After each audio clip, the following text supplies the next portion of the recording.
Decía el apóstol Pablo, versículo 16, capítulo 1 de Romanos, porque no me avergüenzo del Evangelio, porque es poder de Dios para salvación a todo aquel que cree, al judío primeramente y también al griego, porque en el Evangelio la justicia de Dios se revela por fe y para fe, como está escrito, mas el justo por la fe vivirá. Amén. Señor, muchas gracias nuevamente por tu palabra. Gracias por los himnos que pudimos entonar como iglesia, como cuerpo. Y Señor, siempre acudimos a la ayuda de tu Espíritu Santo y descansamos plena y absolutamente en el poder mismo de tu palabra.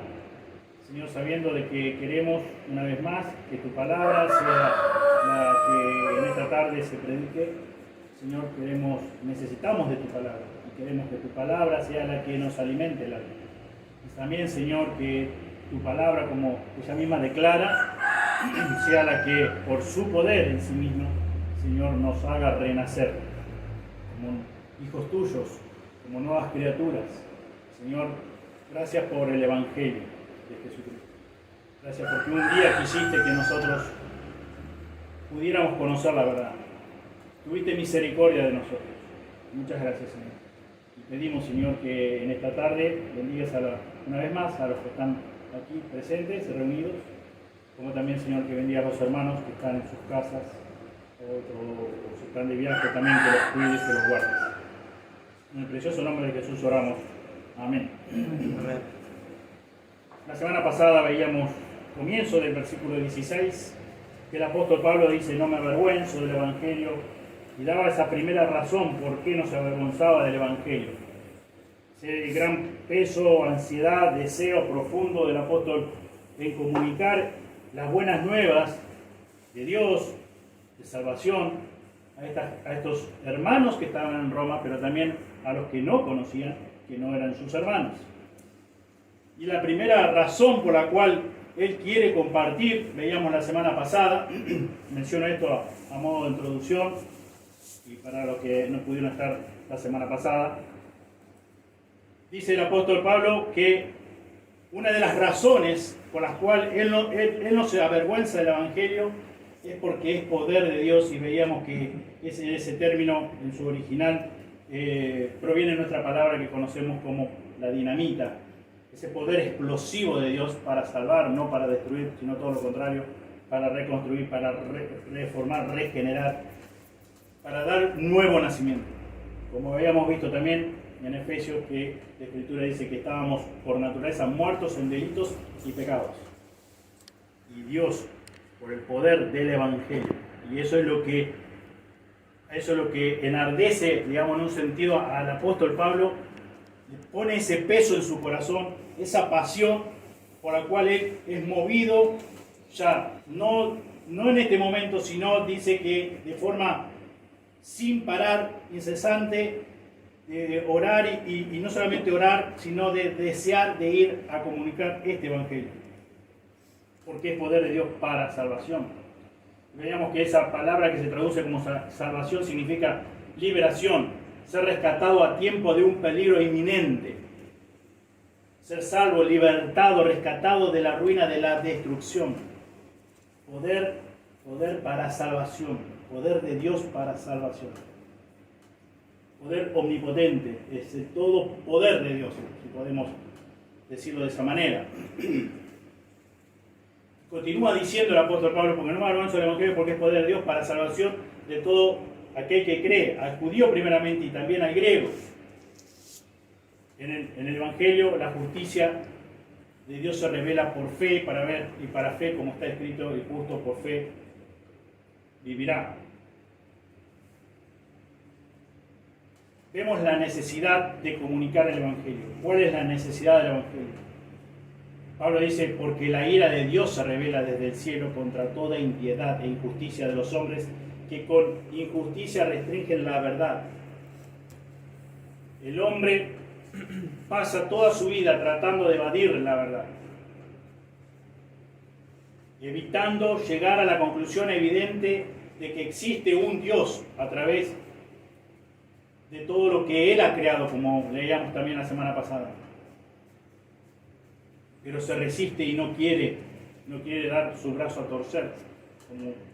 como decimos nosotros, de que realmente existe ese Dios y al cual debe someterse y al cual debe dar cuentas. Y también habíamos visto que lo ridículo que este evangelio es para las personas y sobre todo para los griegos, para los intelectuales de aquel momento. Era realmente el colmo de la estupidez predicar el evangelio. Y sin embargo, el apóstol Pablo dice: no me avergüenzo del evangelio, no me interesa que se burlen, no me interesa que haya sido maltratado, no me interesa que haya sido casi muerto, no me interesa que haya sido preso por causa del evangelio. El evangelio es poder de Dios, es lo que yo precisé para nacer de nuevo. Y habíamos mencionado y dado algunos ejemplos.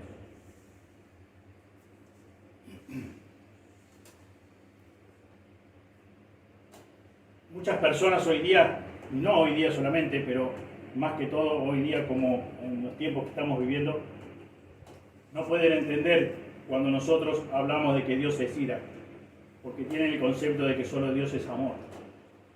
Y si no, ¿cómo me vas a hablar del infierno? ¿Cómo me vas a hablar de que hay personas que van a ir al infierno?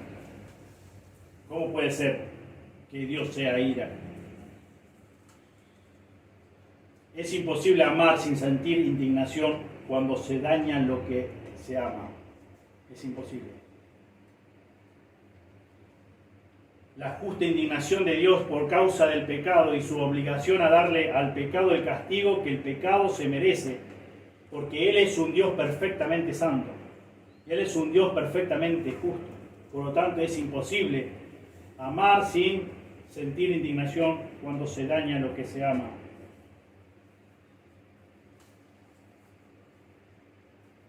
Si realmente vos amás a una persona verdaderamente, de todo corazón, y se le comete algo que es totalmente injusto, vos no sentís indignación. Te da lo mismo. Si un hombre abusa de un menor o de una menor, te da lo mismo y vos amás a ese menor o a esa menor. A ese niño o a esa niña, amás, verdaderamente, entrañablemente. Y cometen abuso y te da lo mismo. Si realmente amás, no te va a dar bueno. Bueno, si a esa indignación que nos causa a nosotros, si la multiplicamos por infinito, vamos a tener una idea más o menos muy débil, muy aproximada, pero muy débil, de lo que realmente significa para un Dios perfectamente santo, perfectamente justo, el pecado de cada uno de nosotros. Él nos creó para su gloria. Él nos creó para que tuviésemos una deleitosa comunión con Él, de forma permanente, ininterrumpida. Y nosotros nos hemos convertido en ladrones de esa gloria. Vivimos para nosotros mismos, vivimos como se nos da la gana. Nosotros creamos nuestros propios planes, nosotros hacemos nuestros propios proyectos de vida. Queremos fama, queremos prestigio, queremos el aplauso, el reconocimiento de las personas. Queremos ser el centro de atención de todas las personas. Quisiéramos tener mucho dinero, quisiéramos ser una de las personas más famosas. Quisiéramos que nos tengan en cuenta por nuestra inteligencia, por nuestra lucidez mental. Somos robadores de la gloria de Dios. Fuimos creados para darle la gloria a Él. Y queremos vivir de tal forma que toda la gloria sea para nosotros. Nosotros, criaturas creadas para glorificar al único que merece toda la gloria, para glorificar a aquel que es el único digno de toda gloria. Por lo tanto, por eso decimos que nos convertimos en ladrones de gloria. Y nosotros, cada día, cada instante, violamos y hemos violado la ley moral de Dios. Y Dios tiene que, con un manto de amor, taparlo todo. Nosotros, si ese hombre que cometió ese abuso con ese menor, con esa niña, fuera ante el juez, y el juez dice: yo me caracterizo por amar tanto a las personas, me brota amor hasta por los poros. ¿Y cómo voy a castigar a este hombre? Este hombre se necesita una segunda oportunidad. Yo lo voy a declarar inocente.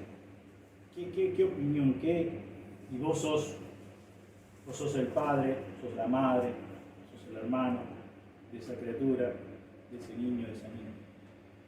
Decís, qué bárbaro, qué amores, ¿no? Seguramente que no. Y nosotros, dice la Escritura que nosotros pecamos desde que nacemos. En maldad he sido formado, en pecado me concibió mi madre.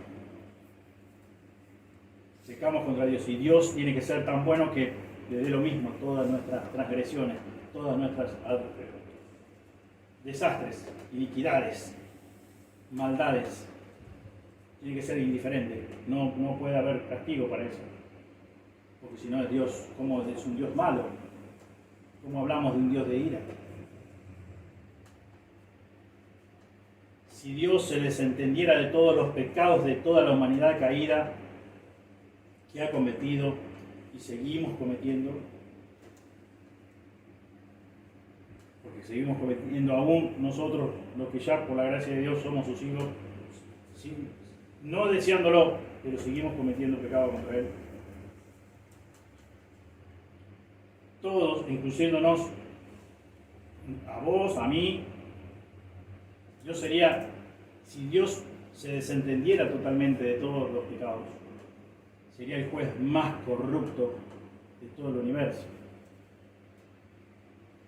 De manera que por esa razón necesitamos el Evangelio.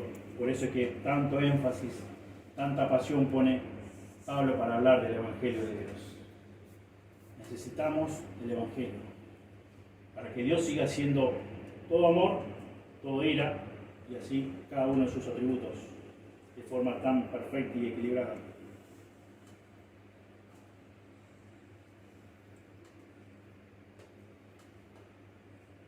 Pero nosotros debemos saber que producto de nuestros pecados nosotros tenemos un serio problema con la justicia de Dios. Un serio problema. El cual nosotros no podemos, por más que hagamos buenas obras, no podemos solucionar el problema de nuestros pecados. Un serio problema con la justicia de Dios. Constantemente violamos la ley moral de Dios. Si pensamos en los dos grandes mandamientos, de amar a Dios con todo el corazón, con toda la mente, con toda el alma, con toda nuestra fuerza, y el segundo mandamiento, que es amar a nuestro prójimo como a nosotros mismos. ¿Qué ser humano sobre la tierra puede cumplir a rajatabla todos los días de su vida, cada segundo, cada instante de su vida? Estos dos grandes mandamientos. Como dice la Escritura, del cual depende toda la ley. Es la gracia de Dios que podemos estar nosotros ya, los que somos sus hijos, en este proceso de santificación. Pero a decir verdad, seguimos pecando, le seguimos fallando. Obviamente no nos da lo mismo, porque ya no estamos más bajo el yugo de esclavitud del pecado. Antes queríamos dejar de pecar y no podíamos hacer otra cosa que pecar. Pero ahora por la gracia de Dios podemos, pero la realidad es que seguimos fallando, pecando y nos arrepentimos y sentimos gran pesar, dolor, vergüenza. Y el apóstol Pablo dice la razón por la que no me avergüenzo del Evangelio, porque este mensaje es la única solución provista por Dios mismo para resolver este problema. Hay una sola persona en todo el universo que puede salvarte de Dios. ¿Y sabes quién es? Dios mismo. Por eso titulé el mensaje de esta tarde: solo Dios puede salvarte de Dios. Solo Dios puede salvarte de Dios. La ira de Dios. ¿Quién nos puede salvar de la ira venidera? La segunda persona de la Trinidad, Jesucristo, único que nos puede salvar de nuestro merecido castigo en el infierno eterno, es nuestro Señor Jesucristo.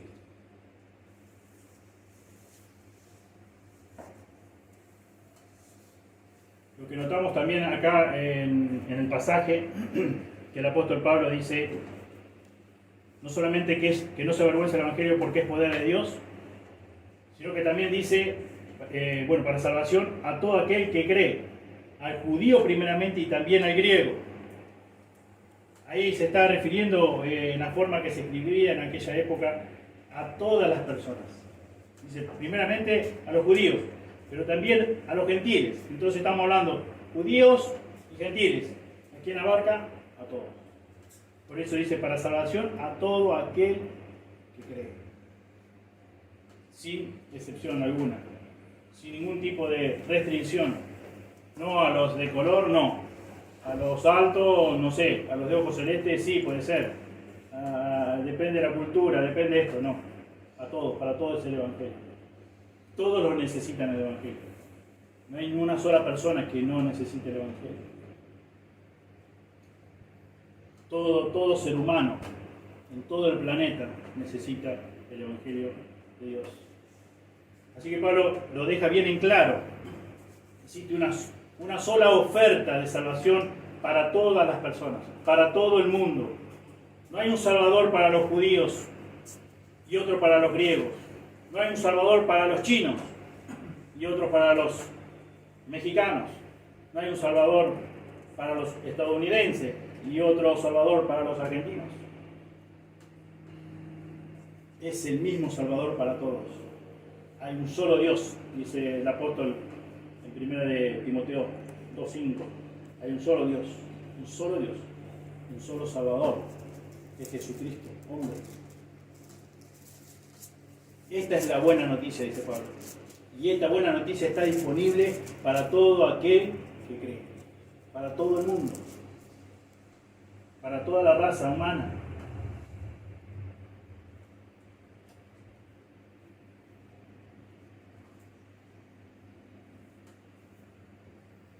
La razón por la que Pablo quiere fervientemente predicar este evangelio en Roma es porque la oferta es para todos por igual, sin excepción, sin ninguna restricción. No importa qué tan pecador sea la persona. Dios tiene todo el poder. Por eso primero comienza el versículo 16 diciendo, es poder de Dios. Poder salvador de Dios, que no está limitado a qué tipo de persona sea. Raza, color, idioma, no importa nada. Color de piel, no importa nada. Es suficiente, lo suficientemente poderoso para salvar a todos. Por eso Pablo dice, yo de este evangelio no me puedo avergonzar, por más que se burle. Yo no me avergüenzo, porque es algo que escapa a nuestras posibilidades. Como veíamos la semana pasada, el gran ejemplo el gran testimonio de lo que era antes, ese antes y después, un cambio tan radical. Perseguidor de la iglesia, ahora padecía por amor a Cristo, por amor a la iglesia.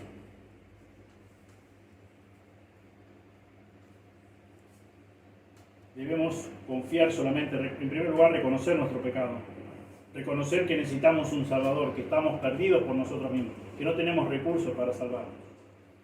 Y depositar nuestra confianza, esa fe que el Señor nos da en su gracia y misericordia.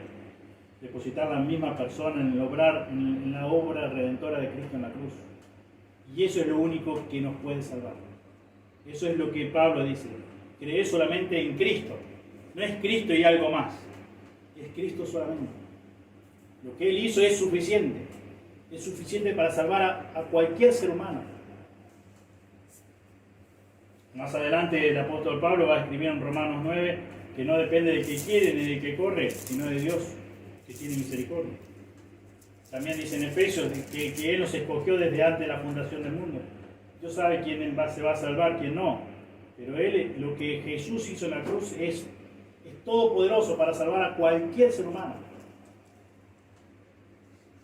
Como hemos visto y también vamos a mencionar en un momento, la salvación de comienzo a fin, de principio a fin, es de Dios. Por eso mencioné lo que Pablo va a decir más adelante en los capítulos siguientes de Romanos. No depende del que quiere ni del que corre, sino de Dios que tiene misericordia. Pablo también aquí en este texto de Romanos 1, 16, 17 está hablando de la fe que lleva a reconocer su propia indignidad, su propia impotencia para salvarse. Confiar en Cristo de esa manera implica mucho más que un asentimiento intelectual de quién es Él. Es de lo que hizo en la cruz del Calvario, para salvar a los pecadores. Esa fe es de la que habla el apóstol Pablo en este capítulo, en estos versículos. Es un rendimiento de toda la vida, de tal manera que Cristo venga a ser tu dueño, que Cristo venga a ser la prioridad en tu vida, el Señor de tu vida. Por eso siempre viene acompañada la fe con arrepentimiento. Arrepentimiento y fe van de la mano. El arrepentimiento es ese reconocimiento doloroso de haber vivido toda una vida de espaldas a Dios y a tu manera y a mi manera. Poder sentir verdaderamente pesar y darme cuenta y tener, como lo que el término significa, tener verdaderamente un cambio de actitud, dar un giro de 180 grados. Yo antes les daba la espalda a Dios, aborrecía a Dios. Ahora le doy la espalda al mundo, a mi carne, y amo a Dios y camino para obedecer a Dios, para amar a Dios, como cantábamos al comienzo. Que realmente su palabra sea lo que yo desea, lo que necesito, y que como dice el apóstol Pedro, que como niño recién nacido desee la leche espiritual no adulterada. Verdadero arrepentimiento y la fe que nos da como regalo Dios para poder creer. La tercera razón que expone el apóstol la encontramos aquí en el versículo 17. Dice: porque el Evangelio, la justicia de Dios, se revela por fe y para fe, como está escrito: mas el justo por la fe vivirá. Lutero se preguntó en un momento cómo es que Pablo puede decir en este texto que el Evangelio es una buena noticia si revela la justicia de Dios. ¿Cómo puede ser tan buena noticia si Pablo me está mostrando la justicia de Dios? Y yo sé que no soy justo. Yo sé que me merezco la ira de Dios. Pablo nos dice aquí: yo no me avergüenzo del Evangelio, porque esta es una buena noticia que se revela la justicia de Dios, hasta que Lutero entendió que lo que realmente Pablo estaba hablando aquí del carácter justo de Dios, no estaba hablando del carácter justo de Dios, sino de la justicia que Dios provee a través de su Hijo Jesucristo. De una forma gratuita, valga la redundancia, por gracia. ¿Por medio de qué? De la fe. Y a los que no tienen justicia, esta es la justicia que viene de Dios hacia el pecador. Más bien pecador, no importa qué tan pecador sea. Es la justicia que Él provee, como un regalo, como un don, por medio de nuestro Señor Jesucristo. Y al comienzo Lutero no lo entendía. Y después, obviamente, a través de esta carta a los romanos y lograr del Espíritu Santo de Dios, pudo entender de qué estaba hablando el apóstol Pablo, de qué justicia estaba hablando. Cuenta la historia que Lutero era uno de los monjes que pasaba largas horas confesando sus pecados en aquel momento. Y dice que a veces salía de confesar de 3 a 4 horas, y después era como que se olvidaba de algo y volvía y de vuelta iba a confesar. Entonces se entiende que él no entendiera el comienzo de este pasaje y dijera: yo soy un vil pecador, yo me paso más de 4 horas confesando todos mis pecados, y cómo voy a poder aceptar que Dios, siendo justo, me vea limpio. Es imposible. Pero por la gracia de Dios, después obviamente que entendió lo que el pasaje dice. Así que el hombre es justificado por la fe, aparte de las obras, sin las obras de la ley, sin cumplir las obras de la ley, somos justificados, somos declarados justos en el tribunal de Dios. Únicamente por medio de la fe. En Romanos 5.1 dice, habiendo sido justificados por la fe, tenemos paz para con Dios. ¿Por medio de quién? De Jesucristo. Tenemos paz para con Dios. Ya no tenemos cuentas pendientes con la justicia de Dios. Y eso es lo que tanto le dolía y le pesaba a Lutero. Tenía muchas cuentas, por eso confesaba mucho. Yo soy consciente de lo que es mi vida, tan pecador que soy, indigno, no merezco nada de Dios. Tengo muchas cuentas pendientes. Pero por lo que Jesús hizo en la cruz a través de estas buenas noticias del Evangelio, no hay más cuentas pendientes. Jesús pagó nuestra gran deuda, nuestra deuda infinita de pecados. Por eso Pablo dice, lo que se revela en el Evangelio, que nosotros como pecadores jamás podríamos haber llegado a satisfacer esa justicia de Dios, perfecta de Dios. Solo Él pudo hacerlo plenamente a través de la persona de su Hijo Jesucristo. Él quedó satisfecho con lo que Jesús hizo en la cruz del Calvario. Ninguno de nosotros, ni antes ni después. El profeta Isaías en capítulo 64:6 dice que nuestras obras de justicia son como trapos de inmundicia delante de Él. De manera que la única justicia que Dios acepta en su presencia es la justicia perfecta de su Hijo Jesucristo, la cual es puesta en nuestra cuenta por medio de la fe. Ese es realmente el corazón que hablamos también la semana pasada del Evangelio.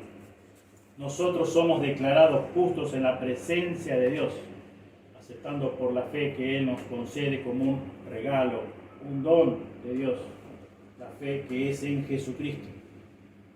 Una justicia que no es ajena a su justicia. Es justicia perfecta porque viene de Dios encarnado. Solo Dios puede salvarte de Dios. Solo Dios, no hay otra forma. Y Dios decidió pagar nuestra deuda. Cuando Él paga nuestra deuda, si nosotros entendemos que nosotros tenemos una deuda infinita con Dios, con el Dios creador y sustentador de todas las cosas, con el Dios todopoderoso, con el Dios omnipotente, una tremenda deuda que no hay ser humano que la pueda pagar. Si entendemos que solamente hay una forma de poder ser saldada esa deuda, entonces ahí realmente vamos a conocer el don de Dios que Él nos regala la fe. Vamos a poder conocer la verdad, vamos a poder depositar nuestra confianza solamente en Cristo. Vamos a poder seguirle a Él como Señor y Salvador de nuestras vidas. Porque entendimos, porque conocimos que Dios es el único que pudo saldar nuestra deuda de pecados. Y por eso es que cobra sentido lo que el apóstol Pablo está diciendo acá en este pasaje. Por eso él dice, no me avergüenzo de este evangelio, de estas buenas noticias. Por eso son buenas noticias. Porque pone en tu cuenta y en mi cuenta las inmensurables riquezas de nuestro Señor Jesucristo, el Dios encarnado, únicamente por la fe. Únicamente por la fe. La semana pasada también mencionamos lo que dice 1 Corintios 1, que dice que a Dios le agradó salvar a los creyentes por la locura de la predicación. Dios quiso salvarnos de esa forma, por la locura de la predicación del Evangelio. Lo podría haber hecho de 1000 formas, millones de formas diferentes, pero Dios no quiso. Y Dios quiso que a nuestra mente, como pasaba en la antigüedad, fuera el colmo de la estupidez. Que un carpintero, un judío carpintero, terminara muriendo como el peor homicida, en esa muerte tan cruel, tan vergonzosa, y que personas, cientos, miles de personas, creyeran eso, que eso es lo único que los puede salvar del castigo eterno de Dios. Y Dios quiso así, de esa forma, salvar a las personas, salvarnos a nosotros y continuar salvando. La salvación que el Evangelio ofrece depende de Dios de principio a fin. La salvación, dice la Escritura, la salvación es de Jehová, la salvación es de Jehová. De principio a fin. La salvación comienza con Él cuando Él nos declara justo. Continuamos en este proceso de santificación, tan solamente por gracia, porque dependemos de Él, de su gracia. Y también el momento de la glorificación depende de Él. Y va a ser por su gracia. Todo es por su gracia. No hay nada de lo que podemos gloriarnos nosotros. No hay nada bueno. No hay nada que podamos hacer. No hay nada que podamos sobresalir del resto. No hay nada. Toda la gloria se la debemos a Dios. La salvación que Dios ofrece en el Evangelio depende de Él. No se trata de una salvación que se inicia por la fe y luego depende de nuestros esfuerzos. Depende de nuestro trabajo en la iglesia. Depende de qué tan listos somos, de qué tan inteligentes somos, de qué tan talentosos somos, de qué tantos dones tenemos y lo ponemos al servicio. Solo depende de Dios y por fe, para fe. Si bien es una frase un poco extraña en el texto griego, lo que significa es que desde la fe y hacia la fe es una justicia que se revela desde la fe.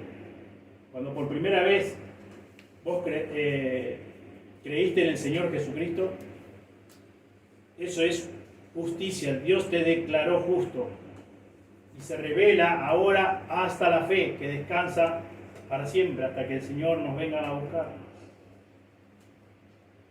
Y la salvación siempre va a descansar en la persona de Cristo.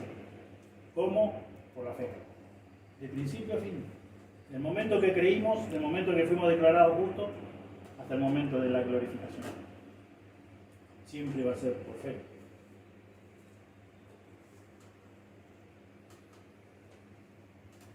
Dios otorga a nosotros, sus hijos, por gracia. Solo por gracia la facultad, los recursos para poder seguir viviendo, enfrentando las adversidades de este mundo. Lo que nos toca vivir, cada uno le toca lo suyo, pero el Señor nos ha provisto en su gracia, que solamente es por causa de nuestro Señor Jesucristo, de fe y para fe. Por eso termina el versículo 17 diciendo: más el justo por la fe vivirá. Sabemos que eso lo encontramos en Habacuc 2:4. Ya desde el Antiguo Testamento Dios ya viene declarando que es por fe, el justo por fe vivirá. La vida cristiana comienza con un acto de fe, cuando descansamos únicamente en la persona de Cristo para salvación. Continúa descansando en Él por la fe, por medio de los distintos retos y dificultades que debemos atravesar en nuestro diario vivir. Seguramente vamos a enfrentar varios en esta vida cristiana, de este lado de la eternidad, en esta vida física, incluyendo el hecho de tener que lidiar con nuestras propias debilidades, el hecho de tener que lidiar con nuestros propios pecados. Es de fe hacia la fe. De manera que lo que al mundo le parece una locura, que la salvación dependa de un Salvador crucificado, es la única esperanza que este mundo tiene. No hay salvación para nadie fuera de Dios encarnado, que voluntariamente decidió asumir nuestra culpa en la cruz del Calvario. Y Dios quiso usar ese mensaje, y quiere usar ese mensaje con poder, con todo su poder, para cambiar corazones de piedra en corazones de carne. La fe viene por el oír, dice la Escritura, y el oír por la palabra de Dios. Dios usa este mensaje para que los pecadores vengan a Él y se reconcilien con Él. ¿Por medio de qué? Por medio de la fe.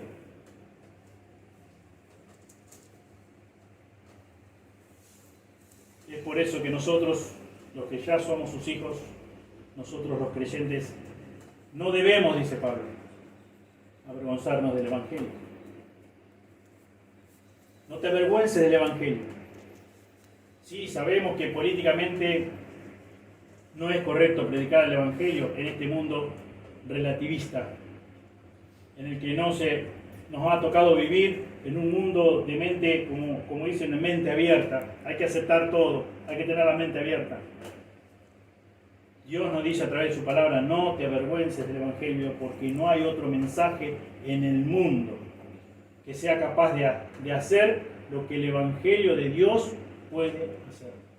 No te avergüences. Como decía Pablo, no me avergüenzo del Evangelio, porque no hay ningún ser humano en todo el planeta que no esté necesitando de esa salvación que proviene del Evangelio, que es a través del Evangelio, que se ofrece únicamente por el Evangelio, por gracia, únicamente por Cristo, únicamente por la fe. Por eso no me avergüenzo. Prediquemos el Evangelio, predica el Evangelio, porque este Evangelio sigue siendo poder de Dios para salvación, y Jesucristo sigue siendo un poderoso Salvador para llamar a todo hombre, a toda mujer a la fe por medio del Evangelio.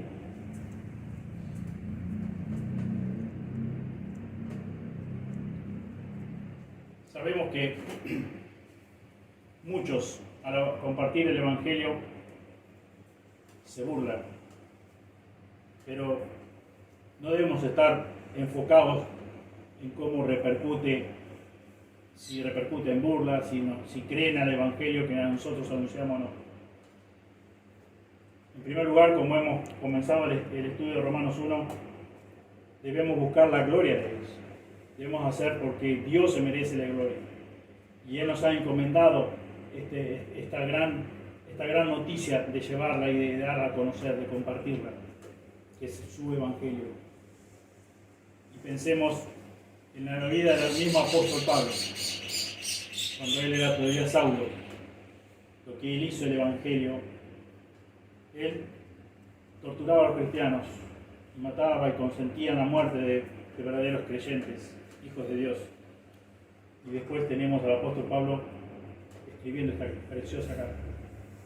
Pensemos que quizás cuando